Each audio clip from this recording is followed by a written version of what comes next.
So the easier and faster way to do that is to use unique function. Just type in unique, and then yung array natin is kung saang column natin, kung anong column yung gagamitan natin ng unique. Siyempre, yung sales representative, and then that's it. Close mo lang, and then click on enter. Hi everyone, so today we will learn about the most used advanced functions and formulas in Excel ngayong 2024, such as SUMIF, unique, XLOOKUP, and filter. So probably most of our viewers dito hindi pa alam yung mga bagong formulas na to, no, except sa SUMIF syempre. So be sure to watch this video until the end kasi I will teach you how to use them. And don't worry if you are a beginner kasi I will show you how to level up your Excel game with the help of ChatGPT. So don't skip guys. Patience is what you need to learn new skills. Let's go. So now here is our sample data set. Like what I mentioned, from this data set, we will use the following advanced formulas like unique, SUMIF, XLOOKUP, and filter. Before we proceed, let's understand first ano yung data set natin. Yung data set natin is sales data. We have here we have the date, sales representative, product ID, the product name, sales, commission percentage, and commission amount. Dito sa baba, inahanap natin yung total commission ng bawat sales representative. And we will use unique for that to create as a list of unique sales representative. Yung SUMIF naman is to calculate the total commission for each sales representative. Dito naman is we will be using XLOOKUP to look up the values for certain or specific product IDs na nandito sa rows na to or sa mga cells na to. Yung product ID natin nandito sa column C. Yung filter naman, overview, yung filter is just like we're just filtering yung mga product names dito. And this is, by the way, the most favorite function so far, and I will show you how later. Again, another unique, we will be using this product list for our filter function. Now, let's move on with our first function. First is the unique function. We will use unique function. Yung unique function, guys, again, this will eliminate the process of removing duplicates sa column natin na sales representative. No, kung dati, ang ginagawa natin is hina-highlight pa natin to just to get the unique values and then we go to data and then remove duplicates, di ba? So the easier and faster way to do that is to use unique function. Just type in unique, and then yung array natin is kung saang column natin, kung anong column yung gagamitan natin ng unique. Siyempre, yung sales representative. And then that's it. Close mo lang. And then click on enter. See how easy and quick it is. Again, di mo na kailangan gumamit ng remove duplicates. Just use unique. Again, make sure dapat malinis yung format ng mga names natin, else magkakaroon ka ng ibang unique items.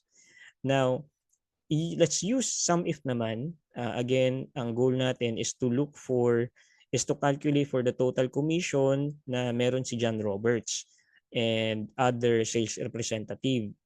So dito si John Roberts daw, sabi niya, meron siyang itong 2190 and 2310. So dapat around 4-5 yan. And we will know that by using SUMIF. Now, make sure to follow this, guys. Again, type nyo lang yung SUMIF. Yung range natin dito is yung sales representative, syempre, kasi yun yung parang lookup value natin. So, highlight nyo yung buong column na to. And then, by the way, make sure kasi dito sa case na to, kailangan natin kopyahin yung formula, di ba? Make sure na yung range mo is nakalock. Kasi pag hindi nakalock yan, mag-move yung range mo kapag kinopya mo yung formula pababa. So, I will show you how later. So, to lock that, click mo lang yung range para ma-highlight yung buong formula and then click on F4. Make sure na naka-dollar sign lahat ng characters mo, including B and yung number 3. B and number 13. Now, next is yung criteria. Yung criteria natin is syempre yung names ng sales representative. And yan, hindi natin kailangang ilak kasi we wanted to make sure na tama yung hinahanap natin every time we move down one row. Next is sum range. Again, it's another range, no? Ano ba yung gusto nating isum? Syempre yung commission amount, total commission or your commission amount, which is column G. Highlight mo to and then click mo yung sum range para ma-highlight and then F4, close. And then click on enter. Ayun, di ba? 4, 5, tama tayo. Now, drag natin. Ayan, nakita nyo hindi nag-move. Pag click nyo ng F2, ma-highlight dyan yung color blue and red. Kung alin yung mga, makikita nyo naman, ito yung color blue, ito yung kulay red. Ito, di ba? So, pag nag-press kayong F2, nakikita nyo, sakto lang yung ranges natin. So, try natin hindi siya Try natin hindi siya ilak. Tingnan nyo. F4, F4. Ayan, hindi siya nakalak. Hindi siya nakalak. Ngayon, tignan natin. Kinopya ko siya or dinrag down ko yung formula. Pag nag-F2 ka yan sa baba, nakita nyo, mamimiss niya yung ibang row sa taas. Diba? Magiging inaccurate ngayon yung data ninyo. So that's how important blocking is sa mga ranges natin. Ayan. So if you think na komplikado pa rin sa inyo, let me know. Comment down sa comment section. If nahirapan pa rin kayo, I will help you with that. No? Personally. Kahit i-message nyo lang ako. Now, if you have, I don't think, if you have questions, again, just comment or message me personally. Let's move on to XLOOKUP. Guys, itong XLOOKUP naman, pinapalit or papalitan niya yung HLOOKUP and VLOOKUP na dati nyong alam. Yung XLOOKUP kaya niyang gawin both. But in this case, gagamitan lang natin muna ng VLOOKUP na function. I mean, ang gagamitan niya supposed to be is VLOOKUP kasi pa-vertical yung hinahanap natin. We're looking for sales, di ba? So vertical. Kapag HLOOKUP naman, pag ganyan yung hinahanap natin, horizontal. So let's put this example muna. Let's take one example muna, VLOOKUP. So instead of using VLOOKUP, just use XLOOKUP. Very quick to. Mas madali. So lookup value natin, again, itong product ID. Again, make sure na unique yung product ID nyo. Yung mga IDs dapat always unique yan if you want to use it as a reference. Now, lookup array natin, syempre, is yung kung nasaan yung product ID. Ayan. Again, range yan, guys, kasi kailangan nating array or range, kailangan ilock yan. Ngayon, ang return array mo is yung sales. Yan. Again, naka-yan, lock mo. Yun. So, 19253, 784. Check natin validate natin yung number. Sabi niya, 19253 daw ang 784. Ayan. So, validated. Tama yung number na lumalabas. Ngayon, syempre, time for us to copy down the formula. Double check by F2. Oops, sorry. F2, hindi gumalaw. As simple as that. Again, we use the lookup value. Ito. Yung lookup array natin, ito lang. And then, return array is ito. Kung ang dati VLOOKUP is kailangan pa nating bilangin yung columns, di ba? Ngayon hindi na. Hahanapin mo lang yung arrays na kung saan first array mo is ano yung hinahanap mo. I mean, ano yung lookup value mo. And then next array is kung ano yung hinahanap mo. As simple as that. Eto, nandito tayo ngayon sa pinaka-paborito kong function, the filter function. Ang ginagawa ng filter function is basic na filter function tulad nito. So, sabihin natin Subaru Impreza. Ayan. If i-filter niya, di ba? So, sa filter function na to, hindi mo na kailangang hindi mo na kailangang mag-add ng filter dito sa lahat ng columns. All you have to do is, type filter, di ba?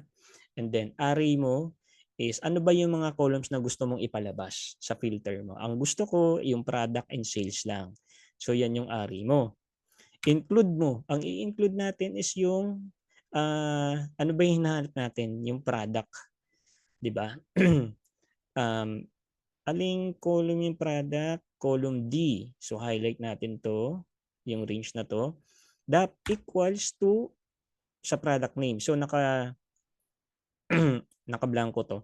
By the way, may nakalimutan tayo. Kailangan nating mag-add ng product names dito kasi ito yung magiging lookup natin. Kaya pala, sorry kaya ako siya nilagyan ng unique dito kasi kailangan natin ng product list. No? Again, let's use unique. Again, if nare-remember nyo pa, very quick and easy lang to. Type unique. Yung range na to, product, close. Hindi nyo na kailangang ilock yan kasi hindi nyo naman ikakopy yung formula pababa. Enter. Diba? Sobrang impressed ako, amazed ako dito sa mga bagong formulas na to. Now, let's use data validation dito and I will explain to you why later. Again, data validation, if naalala nyo pa, dito siya sa data. Click data, data validation, and then list. Source natin ito syempre. Click OK. Ayan. So, may list na tayo dito. Subaru. Ngayon, let's use the filter function by typing in filter. Ang array natin is itong dalawang column na to. And then, comma, include. Include is yung product lang mismo kasi yun yung hinahanap natin. Parang lookup value siya. And it should be equals itong product na to. So, if empty, ano daw ilalabas mo? Siguro null na lang. Ayan. Ayan na yun. Diba? So, test natin. Yun, diba? So, sobrang galing. Ito, I think, ang pinaka, for me, ang use case nito is if you want to have a separate view or a summary view of the table other than this table itself, no? Sobrang ganda nito. Again, ito yung isa sa mga paborito kong function so far na na inilabas ng Excel. Now, kaya may data validation kasi again, pag kinlik mo tong Nissan Rogue, ilalabas niya lahat ng Nissan Rogue lang. Double check natin ha. May tatlong Nissan Rogue ka. O, ayan, di ba? Ang galing. Sobrang na-amaze ako dito. Show all. And then, Honda Passport, Suzuki Presso. So, that's it, guys. Iyon na yung, ito yung mga top 4 na most used advanced formulas ko for 2024. If you have any questions at all sa mga formulas na to, again, feel free to comment sa comment section or message me directly, no? Now, let's hindi pa tayo tapos, no? Again, na-mention ko sa simula, if you are a beginner and wanted to level up your Excel game, ipapakita ko ngayon sa inyo kung paano gamitin or paano i-utilize yung ChatGPT, no? So, let's go ahead. I'll show you another screen where we can use ChatGPT. Here we are, guys, meet GPT Excel. Isa itong AI-powered tool na nagge-generate ng formulas para sa Excel, Google Sheets, LibreOffice, and Airtable.